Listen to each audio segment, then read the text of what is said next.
This version of the Polo is now 5 years old. So today I want to know, is the 2020 Polo TSI still worth considering as a buy in 2025?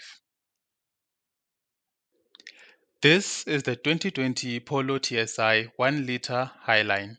And here's the deal. A brand new 2025 VW Polo will set you back anywhere from 373,000 to 499,000 in South Africa. That's half a million rands for a Polo. But here's the question. Who is the target market for this car at this price point? Who's dropping that much cash on a Polo, on a 1-liter TSI engine? Isn't this supposed to be an entry-level car? Now take this 2020 Polo TSI Highline for example. In the second-hand market today, you can pick one up from around 260,000 to 340,000 depending on mileage and condition, same engine, same build quality, and at a much lower price. So here's the big question. Will you spend nearly 500k on a brand new Polo when this one is on the market for almost half the price? Let's dive into whether the 2020 Highline still holds up and why it might just be the smartest Polo you can buy in South Africa today. The design of the Highline is classic VW, subtle, modern, and clean. It has that solid premium hatchback look. The only way to really tell the Highline apart from the regular Polo, as far as I can tell, is the wheel design. And really, only those who really know their Polos would notice. When this version of the Polo first came out, I hated the design. But it has since grown on me. In fact, in my opinion, this generation of the Polo, with the R-Line package, is the best looking Polo. Up front, this version comes with regular halogen lights. The LEDs look much nicer than these, so if you do get the option, get those. But the halogens do the job just fine as well. The rear design is more of the same, simple and clean. Inside, the Polo punches way above its weight, especially in the Highline trim. The build quality is solid, the materials are soft touch in all the right places, and the layout is very driver focused. This model comes with an 8-inch composition media infotainment system.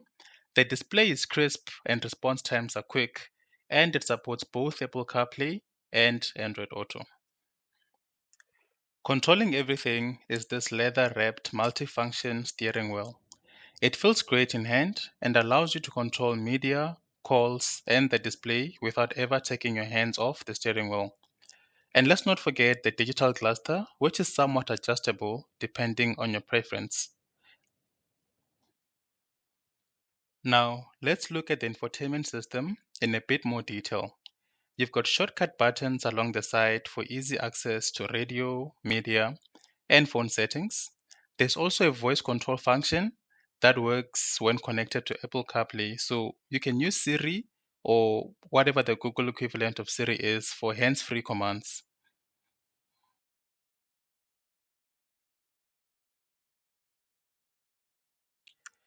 In your vehicle settings, you can adjust things like your tire pressure, set speed warnings. I've got mine set to 130 kilometers per hour for some extra caution. This will give me a warning if I go above that speed. You can even control how long the lights stay on after I lock the car.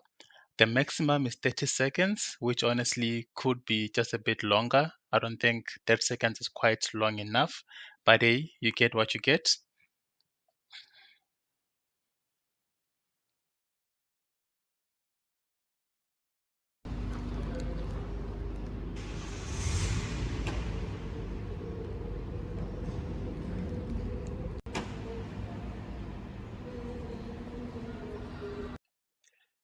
You can also customize window settings like having all the windows open when you press and hold the unlock button.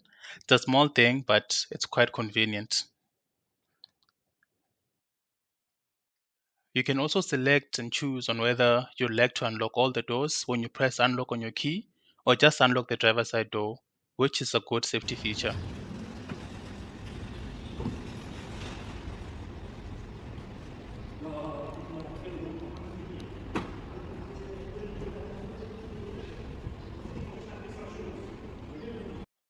You've got two USB ports at the front and two at the back for the rear passengers.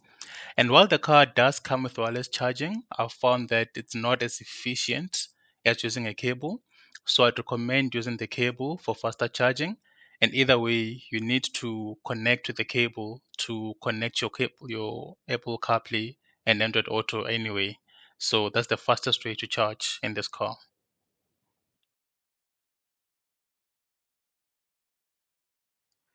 The glove box is spacious and there's also storage space for cards and coins. Plus, this car even has an SD card slot and a CD changer.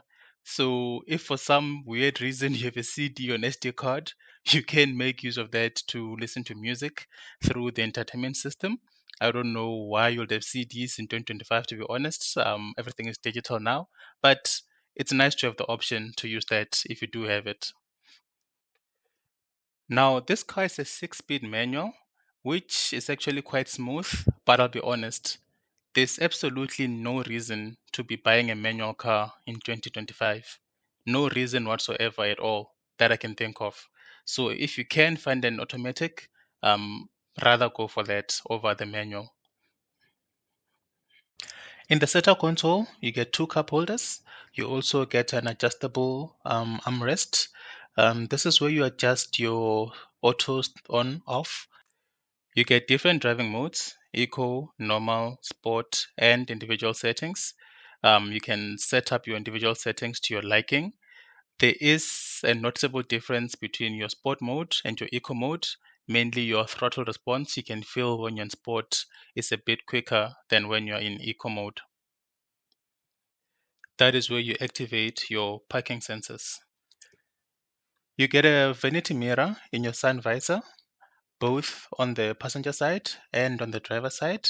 So you can see how beautiful you look in your Polo, even when it's dark. Now, this, ladies and gentlemen, is the most important feature in a Polo.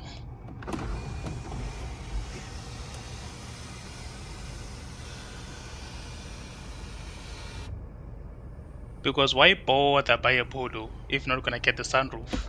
So that's where you open and close your sunroof. On the left of your steering wheel, you have your cruise control functions. So your cruise control buttons where you switch it on and off and select between the different modes, and also your volume adjustment buttons.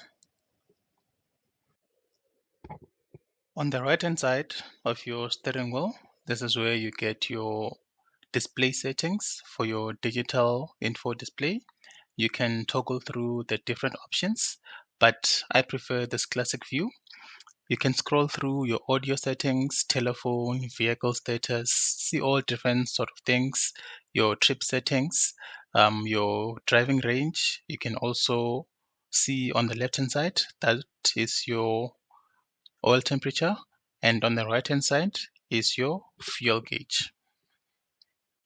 Now, let me show you the interior lighting. So this car doesn't have ambient lighting because you can adjust the colors of the lights. You can merely just adjust the brightness or how dim the lights are, the dimness. So yeah, you can adjust how dim the lights are in the interior. So you can adjust the lights on your door sill, on your dashboard. You also got lights in your footwell, so you can adjust those as well. You know how dim or bright you want those to be.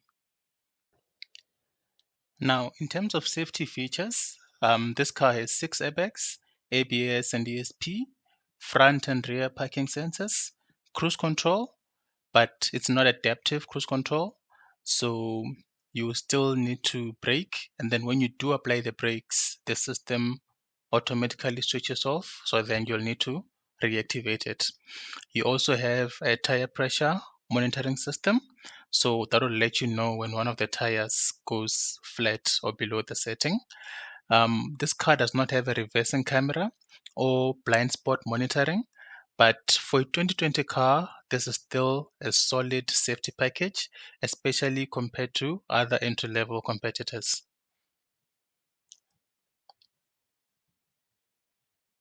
So, is the 2020 Polo TSI Highline still worth it in 2025? I most definitely think so. You are getting premium build quality, practical daily usability, good features, and also a fuel efficient.